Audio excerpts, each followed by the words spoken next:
Amigos do canal A Pangeia, tudo bem com vocês? Tudo tranquilos? Nós viemos para mais uma edição do seu Jornal do Masa. Para tanto, nós vamos analisar uma reportagem no jornal O Estado de São Paulo, desta quarta-feira, dia 27 de janeiro de 2021, a edição de número 46.488, onde nós vamos repercutir o imbróglio político que está sacudindo a Itália. Isto mesmo, na seção internacional, através da agência Francis Press e da Reuters, nós temos o seguinte: primeiro-ministro da Itália renuncia, mas já articula sua volta. Isto mesmo, o Giuseppe Conte saiu, porém já está pensando em voltar. Por que será? Giuseppe Conte perde apoio antes de votação de reforma do Judiciário no Senado, mas costura uma nova coalizão.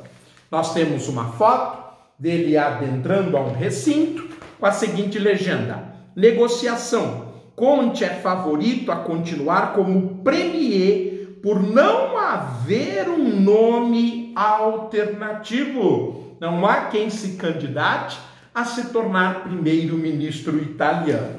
Temos também um olho na reportagem, justamente um comentário do primeiro-ministro Giuseppe Conte. Justificativa: o sofrimento dos cidadãos, as privações sociais e as dificuldades econômicas exigem um governo que tenha uma maioria segura, disse Giuseppe Conte, premier demissionário. Criticado pela resposta à pandemia do novo coronavírus, o primeiro-ministro da Itália, Giuseppe Conte, renunciou ao cargo ontem. Pois é, gente, há muitos líderes do mundo que, ao perceber que são ineficientes frente aos problemas, incapazes de resolver, pedem para sair.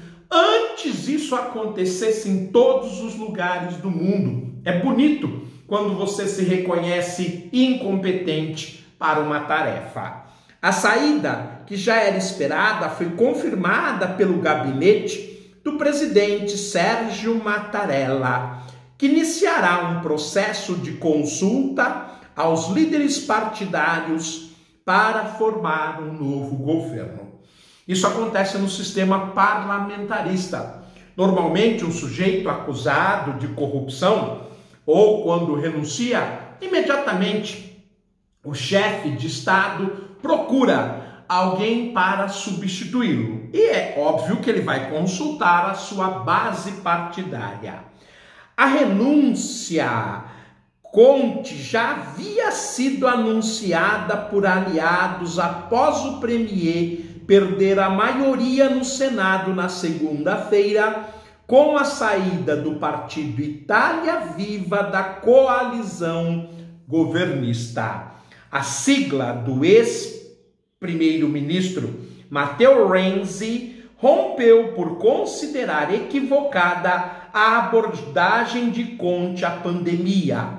O país registrava até ontem 2.400.000 casos e 85.881 mortes, e foi o primeiro do Ocidente a registrar a infecção. Lembrando que a Itália demorou para pedir o afastamento social.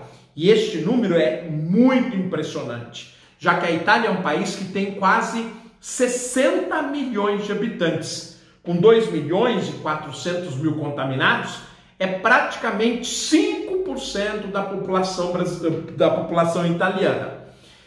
Se isto acontecesse aqui, o Brasil não estaria com 9 milhões de infectados, mas sim com 12 milhões. Vejam então que é uma situação bem complicada, além do número de mortes que é muito alto, quase 86 mil.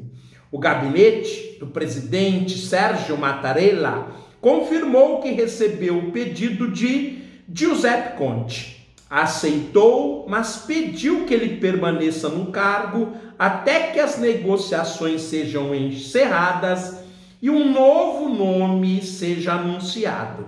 Ele mesmo pode continuar se conseguir costurar uma nova aliança política. Ele precisa, evidentemente, de suporte, de apoio, senão ele não consegue governar. Sobretudo em função da pandemia, é claro que há uma escalada muito grande de oposição às medidas adotadas pelo governo de Conte. A renúncia do primeiro-ministro ocorre antes de uma votação de reformas no judiciário, que estava prevista para ocorrer nesta semana. Analistas políticos sugerem que o governo estava prestes a ser derrotado na casa.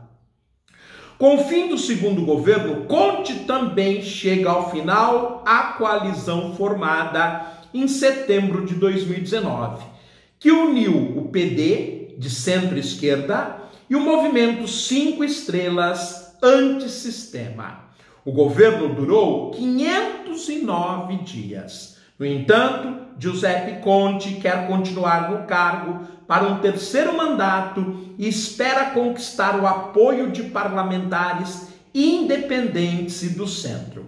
A oposição de extrema-direita, liderada pela Liga Lombarda, segundo partido numeroso no parlamento italiano, tenta pressionar para que as eleições sejam convocadas o mais rápido possível, acreditando que a Liga Lombarda possa ser beneficiada e governar a Itália.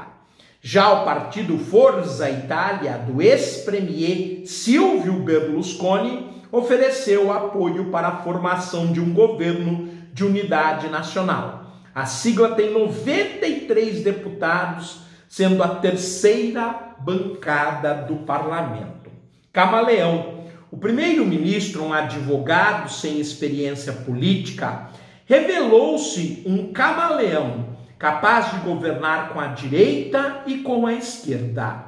Ele ganhou apoio logo no começo da pandemia ao anunciar medidas para conter as infecções. No entanto, após tantos meses de sacrifícios, a classe política e a população passaram a considerar que era preciso ter mais alternativas para tirar o país das crises sanitária e econômica. Apesar das medidas, elas não foram suficientes para impactar a qualidade de vida da população italiana, e os partidos, pressentindo, sentindo isto, claro que vão tirar o apoio do primeiro-ministro. Um possível terceiro mandato de Giuseppe Conte, já chamado pela imprensa de Conte teria como objetivo implementar planos-chave para reativar a economia da zona do euro após a pandemia. Com um governo que renunciou, tudo fica mais lento e difícil, disse o chanceler Luigi Di Maio, um dos líderes do M5E, ou seja, o movimento das 5 estrelas, que é antissistema. A reforma do judiciário também foi um fator que enfraqueceu Giuseppe Conte. As mudanças propostas pelo ministro da Justiça, Alfonso Bonafede, um dos líderes do movimento das 5 estrelas, o M5E, incluíam a adoção de novas regras para julgamentos civis e penais e a abolição da controvertida prescrição após a primeira condenação. Mas o advogado do povo, como Conte é conhecido, ainda se mantém como favorito a continuar no cargo pelo fato de não haver um nome alternativo claro. Veja que o texto aponta sem números de líderes importantes, mas ninguém que se manifeste a ocupar este cargo. A hipótese de trocá-lo por Di Maio ou pelo ministro da Cultura, Dario Franceschini, do PD, não ganhou respaldo dentro da coalizão. Outro fator que afasta os interessados é a eleição presidencial em janeiro do ano que vem, quando certamente uma nova aliança terá de ser formada para dar sustentação ao mandatário que assumir. Gente, isso é histórico na Itália. A instabilidade política, a pequena duração dos governos, um alinhamento ideológico e técnico pouco definido e muitas negociatas. Se parece com um país aqui da América Latina. Não é à toa que temos origem na península. Bem, meus amigos, um grande abraço, fiquem bem, tudo de bom. Eu os vejo oportunamente em um novo programa. Tchau, gente!